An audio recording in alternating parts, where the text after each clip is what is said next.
الذي جعلنا من المتمسكين بولاية أمير المؤمنين اللهم إياك نعبد وإياك نستعين الصلاة والسلام بتحية والإكرام على أشرف الأنبياء والمرسلين وأولاده الطيبين الطاهرين المعصومين ثم الصلاة والسلام على الصديقة المباركة الرازية المرزية عالمة غير معلمة بنت القلم والنون وسر العين الكاف والنون ودليل إرادة كن فيكون وكتاب المكنون آية الله العظمى وزوجة آية الله الكبرى محافظة النبوة وناشرة الولاية أم الكتاب أم القرآن أم المعصومين أم العلوم أم الهدى أم الحسن أم الحسين أم المحسن أم العباس وأم أبيها السيدة فاطمة الزهراء صلى الله عليه وسلم ولعن الله تعالى على أعدائهم أجمعين. بسم الله الرحمن الرحيم. سبحان الذي أسرى بعبده الليل من المسجد الحرام إلى المسجد الأقصى بلند الصلوات.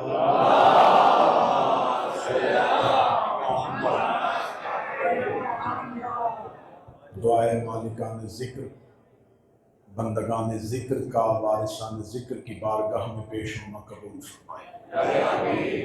ایک ایک قدم جو صراط مستقیم پہ چلتا ہوا حسین ابن علی کی دہلیز تک جا رہا ہے، میرا مالک اس ایک ایک قدم کے حفظ لاتعداد نیکیاں کے نام اعمال میں شمار فرمائے.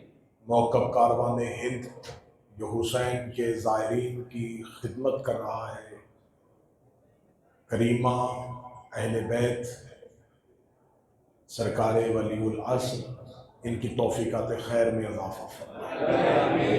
ان کے تمام رضاکاران کی اس خدمت کو شہزادی اپنی بارگاہ میں منظور فرمائے. اجازت ہے ذکر شروع کیا جا سکتا ہے. آپ اس وقت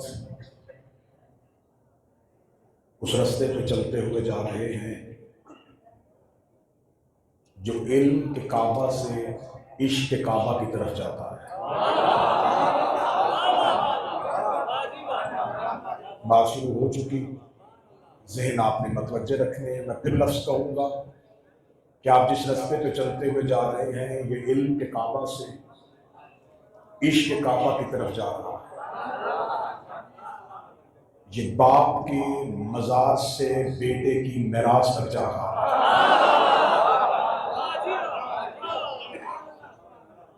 یہ مادیت سے معنویت کی طرف جا رہا ہے. اگلی سطر میں کہنے لگا ہوں جو قریب بیٹھے ہو، یہ خودی سے خدا کی طرف جا رہا ہے. یہ خودی سے خدا کی طرف جا رہا ہے. یہ جو آپ کے پاؤں جن رستوں سے گزرتے ہوئے جا رہے ہیں، درود سارے حضرات مل کے بلند آواز سے بسم اللہ صلی اللہ محمد وعلی بسم اللہ اللہ بسم اللہ بسم اللہ سرکار بسم اللہ اللہم صلی علی محمد وعلی. مولا کے خدمت گزار، مولا کے خدمتگار جناب میر سمیر صاحب تشریف لے آئے، جناب نامدار صاحب تشریف لے آئے. یہ خودی سے خدا کی طرف کا سفر ہے. یہ علم کے کعبہ سے عشق کے کعبہ کی طرف سفر ہے. یہ بندہ صراط مستقیم پہ چلتا ہوا مالک یوم دین تک جا رہا ہے. یہ پاؤں سڑک پہ نہیں چل رہے، یہ بنی امیہ کی لاشوں کو روتے ہوئے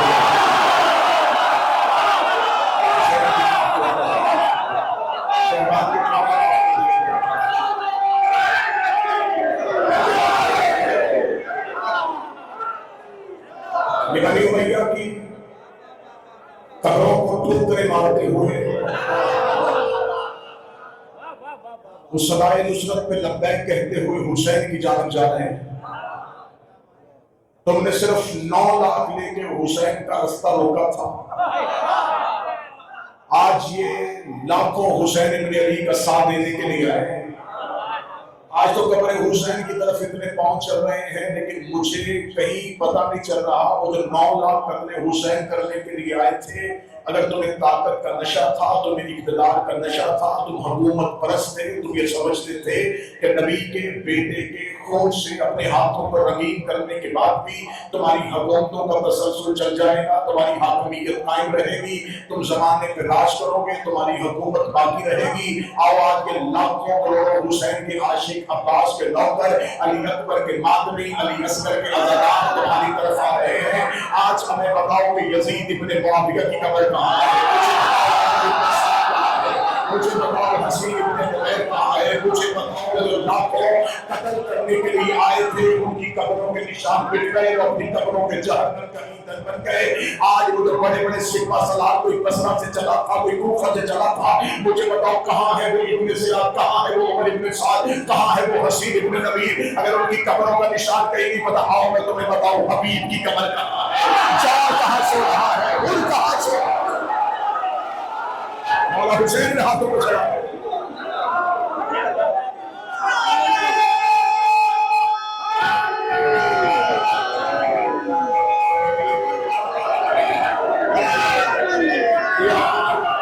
اب ہم تمہیں بتائیں، بسم اللہ، ہم تمہیں بتاتے ہیں کہ حسین کا حر کہاں سو رہا ہے، ہم تمہیں بتاتے ہیں کہ حسین کا حبیب کہاں آرام کر رہا ہے. وہ جو ایک رات کے لیے آیا تھا وہ بھی ان کا علیہ السلام ہے. سکر زمین پہ گئی ہے نہ پھر سر پڑے.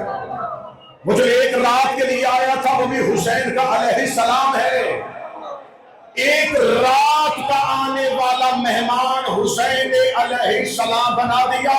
تیرا تخت میں بیٹھنے والا حسین لعنت اللہ سلام قدموں پہ.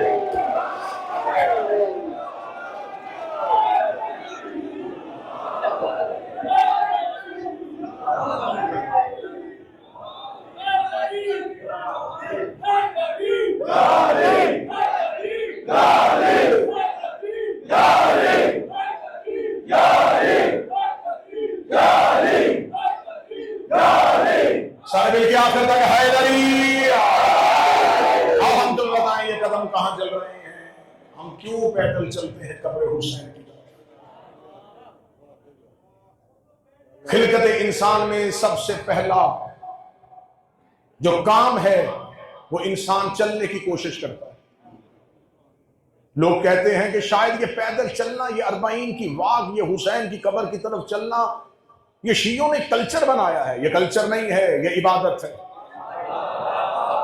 حسین کی قبر پہ چلنے والے قدموں پہ اعتراض کرنے والوں، حج کے دنوں میں صفا و مروہ پہ دوڑنا چھوڑو. ہم تو بڑے اطمینان سے چل رہے ہیں، ہم تو بڑے وقار سے چل رہے ہیں، ہم تو رکتے ہوئے جا رہے ہیں، ہم تو سانس لیتے ہوئے جا رہے ہیں، ہم تو ایک دوسرے کی خدمت کرتے ہوئے جا رہے ہیں. کہ قدم آہستگی کے ساتھ، وقار کے ساتھ، اطمینان کے ساتھ، احترام کے ساتھ. ہماری گردنوں میں کوئی غرور حسین نے ایسا دیا ہے، ہم کرم کی تلاش میں جا رہے ہیں، ہم حسین کی طرف جا رہے ہیں. ہمارے دلوں کو سکون ہے، ہم خرچ کر کے آئے ہیں. ہمیں نہ گرمی کی پرواہ ہے، نہ پیاس کی فکر ہے، نہ بھوک کا خطرہ ہے. یہاں پہ ہم اپنی پوری دنیا کو روتے ہوئے حسین کی طرف جا رہے ہیں. حسین کے اس ماتمی کے چہرے کا وقار دیکھو. آج کے دنوں میں صفا و مروہ پہ دوڑنے والوں، ہمیں بتاؤ صفا سے لے کے مروہ تک یہ چکر لگانے والے، نہ تیرے چہرے پہ اطمینان تھا، نہ تیری رفتار میں وقار تھی، نہ تیرے لہجے میں وقار تھی، نہ درد تھی. تیرا چہرہ اتنا گھبرایا ہوا کیوں تھا؟ آخر تیرے چہرے پہ اتنی فکر کیوں تھی؟ اس لیے کہ تجھے خبر ہی نہیں تھی کہ تو کیا کر رہا ہے. تو نے یہ